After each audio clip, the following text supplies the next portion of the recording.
অরিন্দম পিছিয়ে গেলেন। দরজার বাইরে দাঁড়িয়ে ছিল একজন মানুষ। না, মানুষের মতো কিছু। তার শরীর কাদামাটি দিয়ে ঢাকা, চোখ দুটো একদম ফাঁকা, আর মুখটা হাসছে। লোকটা খুব আস্তে বলল, নিচে আসো। অরিন্দম কাঁপতে কাঁপতে বললেন, কোথায়? লোকটা মাটির দিকে আঙুল দেখালো।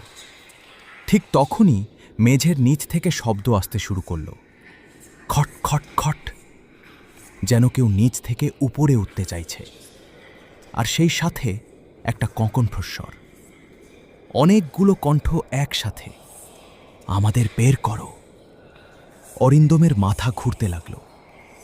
তিনি দেখলেন মেঝের এক জায়গা ফেটে যাচ্ছে, সেখানে থেকে বের হচ্ছে কিছু হাত, মাটি দিয়ে ঢাকা, রক্তাক্ত। হঠাৎ তিনি বুঝতে পারলেন যে লোকটা দরজার সামনে দাঁড়িয়েছিল সে আর নেই, কিন্তু তার পায়ের ছাপ ঘরের ভেতরের দিকে যাচ্ছে। হঠাৎ লাইট নিভে গেল, চারপাশ অন্ধকার, শুধু একটা শব্দ, তুমি এখন আমাদের একজন। পরদিন সকাল, হরি সিং দরজা খুলে দেখল অরিন্দম মেঝেতে পড়ে আছে, অচেতন কিন্তু জীবিত। অরিন্দম জেগে ওঠার পর তিনি আর আগের মতো ছিলেন না।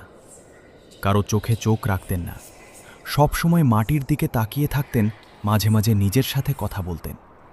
আর সবচেয়ে ভয়ঙ্কর, তিনি মাঝে মাঝে মাটিতে কান লাগিয়ে শুনতেন। ট্রান্সফারের কিছুদিন পর অরিন্দম নিজেই বলেছিলেন, ওরা এখনো নিচে আছে, ওরা বের হতে চায়। অরিন্দমকে সেই ঘটনার পর দ্রুত অন্য জায়গায় ট্রান্সফার করে দেওয়া হয়। সরকারি রিপোর্টে লেখা ছিল, severe mental stress due to isolation. কিন্তু সত্যিটা এর চেয়েও অনেক ভয়ঙ্কর ছিল। প্রথম কয়েকদিন তিনি একদম চুপচাপ ছিলেন, কারো সাথে কথা বলতেন না। কিন্তু ধীরে ধীরে তার আচরণ অস্বাভাবিক হতে শুরু করল। মাঝরাতে উঠে বসে থাকতেন, মাটিতে আঙুল দিয়ে কিছু আঁকতেন, আর বারবার একটা কথাই বলতেন, ওরা বের হতে চায়। একদিন তার সহকর্মীরা খেয়াল করল অরিন্দম মাটিতে একই জিনিস আঁকছে, একটা গোল গর্ত, তার নিচে অনেকগুলো ছোট ছোট দাগ, আর উপরে একটা বাংলো। কেউ জিজ্ঞেস করল, এটা কি? অরিন্দম ধীরে বলল, ওদের ঘর। তার এক বন্ধু বিষয়টা সিরিয়াসলি নেয়। সে পুরনো সরকারি রেকর্ড খুঁজতে শুরু করে। অনেক ঘাটাঘাটির পর সে যা পেল তা অফিসিয়াল রিপোর্টের সাথে মেলে না। 1998 না, ঘটনাটা শুরু হয়েছিল 1974 সালে। খনির কাজ চলাকালীন শ্রমিকরা মাটির নিচে একটা অদ্ভুত জায়গা খুঁজে পায়। ওটা কোনো সাধারণ খনিজ ছিল না, ওটা ছিল একটা ফাঁপা গহ্বর, যেখানে দেয়ালে অদ্ভুত চিহ্ন খোদাই করা ছিল, আর মাঝখানে একটা গভীর গর্ত। প্রথমে কেউ গুরুত্ব দেয়নি, কিন্তু যারা ওই গহ্বরে ঢুকেছিল তারা ফিরে এসে বলেছিল, ওখানে কেউ আছে, কিন্তু চোখে দেখা যায় না। একজন শ্রমিক হঠাৎ পাগল হয়ে যায়। সে বারবার বলছিল, ওরা আমাকে ডাকছে। পরদিন সকালে তার মৃতদেহ পাওয়া যায়, মুখটা বিকৃত, চোখ খোলা, যেন শেষ মুহূর্তে সে কিছু ভয়ঙ্কর দেখেছিল। এরপর সরকার চুপি চুপি সিদ্ধান্ত নেয় পুরো গহ্বরটা বন্ধ করে দেওয়া হবে। সেই 17 জন শ্রমিককে নিচে পাঠানো হয় গর্তটা কংক্রিট দিয়ে সিল করার জন্য। কিন্তু সেই রাতেই সব যোগাযোগ বন্ধ হয়ে যায়। উপরে থাকা লোকেরা শুধু একটাই শব্দ শুনেছিল, চিৎকার, অনেকগুলো কণ্ঠ একসাথে। পরদিন যখন তারা নিচে নামে, তারা যা দেখে তা কেউ কোনোদিন প্রকাশ করেনি।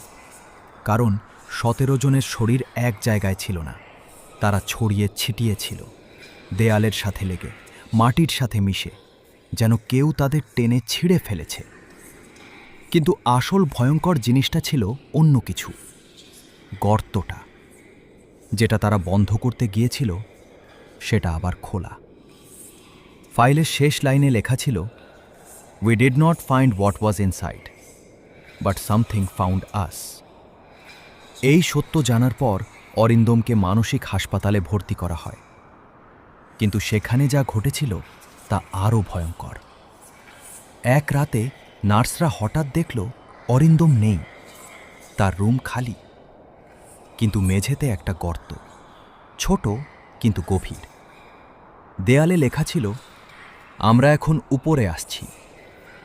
লাল পাহাড় এখন পরিত্যক্ত, কেউ সেখানে যায় না, কিন্তু স্থানীয়রা বলে রাতের বেলা মাটির নিচ থেকে এখনও শব্দ আসে, খট খট খট। এই গল্পটা আমি যখন প্রথম শুনি আমি বিশ্বাস করিনি, কিন্তু কিছুদিন আগে আমার মামা আমাকে একটা ছবি পাঠিয়েছিল। ছবিটা ছিল একটা পুরনো বাংলোর, লাল পাহাড়ের, সব কিছু আগের মতোই, কিন্তু ছবির এক কোণায় মাটির কাছে একটা হাত বেরিয়ে আছে, আর সেই হাতটা আমার মামার। হ্যালো বন্ধুরা, আশা করছি সবাই ভালো আছেন। আজকের এপিসোড আপনাদের কেমন লাগলো তা কমেন্ট করে জানাতে ভুলবেন না। আপনাদের কাছে যদি কোনো ভৌতিক ঘটনা থাকে তাহলে আমাদের সাথে শেয়ার করতে পারেন পরের এপিসোডের জন্য। শেয়ার করার জন্য আমি পিন কমেন্টে জিমেল দিয়ে দিব। আর হ্যাঁ, সাবস্ক্রাইব করে পাশে থাকা বেল আইকনটা অন করে রাখো পরের আরও ভয়ঙ্কর এপিসোডের জন্য।